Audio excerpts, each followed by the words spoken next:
Ayan guys, grabe na ang payat ko. So, sa ngayon, ang aking tanghalian ay nagluto ako ng manok. Nilagyan ko lang siya ng malunggay, manok na nilaga lang sa asin, saka nilagyan ko rin siya ng kamote. Ito yung kanin ko at dito ko naman siya niluto. Sige, kain na tayo. Ating kanin, baka mabigla. Tapos ito, ulam ko.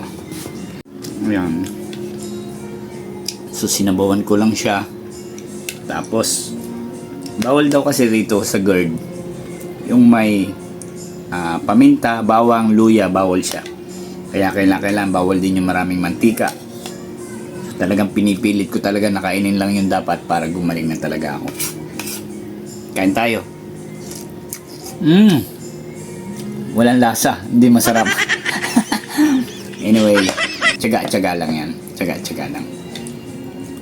Bye guys, at sana gumaling na tayong lahat na may mga GERD. Talagang kailangan galingan lang natin ang paggagamot, self-medication para gumaling na tayo at tumaba na ako muli. Bye guys!